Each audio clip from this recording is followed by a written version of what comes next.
السلام علیکم ناظرین، اسلامک ڈسکوری اسٹوڈیو میں خوش آمدید۔ ناظرین، آج کی اس ویڈیو میں ہم بات کرنے جا رہے ہیں اس فرشتے کی کہ جس کا نام سنتے ہی ہر انسان کی روح کانپ اٹھتی ہے، کیونکہ اس فرشتے کو ہر انسان کی روح قبض کرنے کے لیے اس دنیا میں اتارا جاتا ہے۔ آپ سمجھ ہی چکے ہوں گے کہ بات ہونے جا رہی ہے حضرت عزرائیل علیہ السلام کی۔ ناظرین، کیا آپ جانتے ہیں کہ حضرت عزرائیل علیہ السلام دکھنے میں کیسے ہیں اور تمام انسانوں کی روح قبض کرنے کی ذمہ داری حضرت عزرائیل علیہ السلام کو ہی کیوں سونپی گئی، اور حضرت عزرائیل علیہ السلام کو تھپڑ کس پیغمبر نے مارا تھا؟ ملک الموت اللہ پاک کے حکم سے نبی کریم صلی اللہ علیہ وآلہ وسلم کی روح قبض کرنے کس انداز میں آئے؟ تو ناظرین، یہ سب کچھ ہم آج کے ویڈیو میں جانیں گے۔ ناظرین گرامی، ویڈیو کا آغاز کرنے سے پہلے آپ سے ایک چھوٹی سی درخواست ہے کہ ویڈیو کو آخر تک ضرور دیکھیں اور لائک کرنا مت بھولیے۔ ناظرین، بے شک فرشتے اللہ پاک کی ایسی نورانی مخلوق ہیں جنہیں انسانوں کی تخلیق اور اس کائنات کے آغاز سے پہلے پیدا کیا گیا۔ ان تمام فرشتوں میں 4 فرشتے اتنے اعلیٰ ترین مقام رکھتے ہیں کہ اللہ پاک کی جانب سے ان پر کائنات کی بڑی ذمہ داریاں سونپی گئی ہیں، اور وہ اللہ پاک کے حکم سے ان کاموں کو بخوبی سر انجام بھی دے رہے ہیں۔ ان اعلیٰ رتبوں پر فائز فرشتوں میں سب سے پہلے حضرت جبرائیل علیہ السلام کا نام آتا ہے، اس کے بعد حضرت میکائیل علیہ السلام، پھر حضرت اسرافیل علیہ السلام، اور ان کے بعد حضرت عزرائیل علیہ السلام کا نام آتا ہے۔ یہی وہ 4 فرشتے ہیں جنہیں تمام فرشتوں میں سب سے پہلے پیدا کیا گیا تھا۔ چوتھے نمبر پر آنے والے ہی وہ فرشتے ہیں جنہیں کائنات میں موجود تمام طرح کے انسانوں کی روح قبض کرنے کی ذمہ داری سونپی گئی ہے۔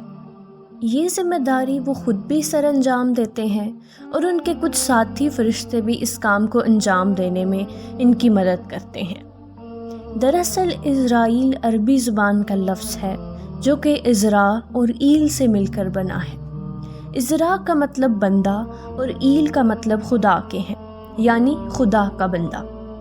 فرشتوں کو اللہ پاک کی جانب سے یہ شرف بھی دیا گیا ہے کہ وہ اپنا روپ بدل کر، یعنی کہ انسانی شکل میں بھی ظاہر ہو سکتے ہیں۔ اگر بات کی جائے ملک الموت کی شکل و صورت کی، تو حضرت ابراہیم علیہ السلام نے جب انہیں دیکھا تو ان کا رنگ بالکل سیاہ تھا، جبکہ جسم آسمانوں سے بھی زیادہ بلند تھا۔ اسی طرح سفر معراج کے موقع پر نبی کریم صلی اللہ علیہ وآلہ وسلم نے بھی ملک الموت کو دیکھا تھا۔ اس وقت عزرائیل علیہ السلام کے 4 منہ تھے۔ سامنے والا منہ نورانی اور حسین تھا، جس سے وہ مومنین اور نیک سیرت لوگوں کی روح قبض کرتے تھے۔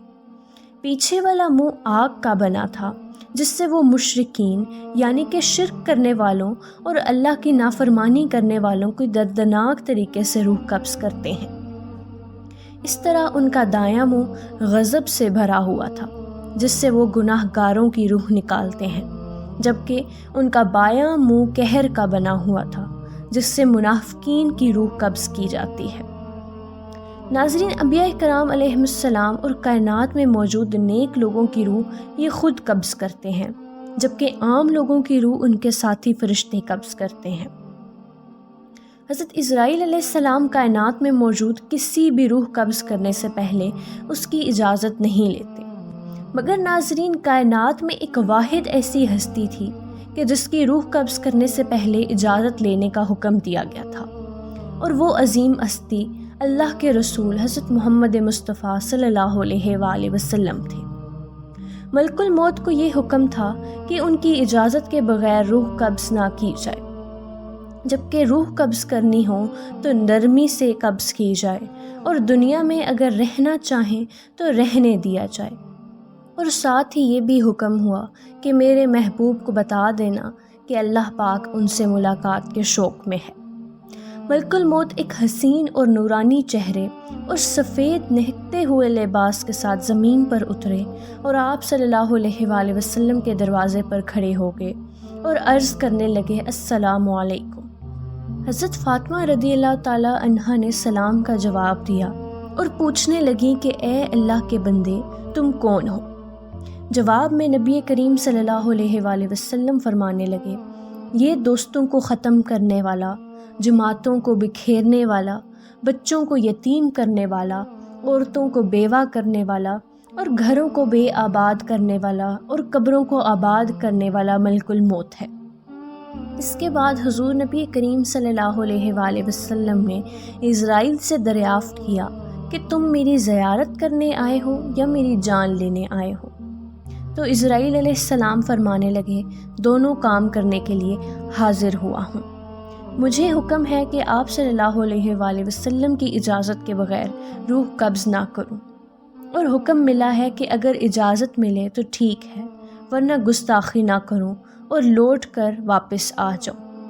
لہٰذا اجازت ملنے پر آپ صلی اللہ علیہ وآلہ وسلم کی روح قبض کر لی گئی۔ ناظرین، ملک الموت کو حضرت موسیٰ علیہ السلام کی طرف انسانی شکل میں بھیجا گیا۔ حضرت موسیٰ علیہ السلام اللہ پاک کے لاڈلے پیغمبر تھے۔ جب فرشتہ نازل ہوا تو ان کو اللہ کا حکم سنایا۔ اب حضرت موسیٰ علیہ السلام نے غصے میں آ کر انہیں ایک زوردار تھپڑ مارا۔ یہ تھپڑ اس قدر زوردار تھا کہ حضرت اسرائیل علیہ السلام کی ایک آنکھ نکل گئی۔ اب حضرت اسرائیل علیہ السلام واپس لوٹ کے اور اللہ پاک سے سارا واقعہ عرض کیا۔ اللہ پاک نے انہیں ان کی آنکھ واپس عطا فرمائی اور فرمانے لگے، موسیٰ سے جا کر کہو ایک سرخ گائے پر ہاتھ پھیرے، ان کے ہاتھ کے نیچے جتنے بال آئیں گے اتنے سال ہی ان کی عمر بڑھا دی جائے گی۔ جب اسرائیل علیہ السلام نے موسیٰ علیہ السلام کو یہ بتایا تو حضرت موسیٰ علیہ السلام پوچھنے لگے کہ کیا اس کے بعد بھی میرے ساتھ ایسا ہی ہوگا؟ تو حضرت اسرائیل علیہ السلام کہنے لگے کہ اس کے بعد بھی آپ کو موت کا ذائقہ چکھنا ہے۔ تو حضرت موسیٰ علیہ السلام فرمانے لگے، پھر آج ہی میری روح قبض کر لو۔ تو ناظرین، یہ تھی ہماری آج کی ویڈیو۔ اگر پسند آئے تو لائک ضرور کریں، اپنے دوستوں کے ساتھ بھی ضرور شیئر کریں۔ بہت جلد ملتے ہیں ایک نئی ویڈیو کے ساتھ، تب تک کے لیے ہمیں اجازت دیجیے۔ اللہ حافظ۔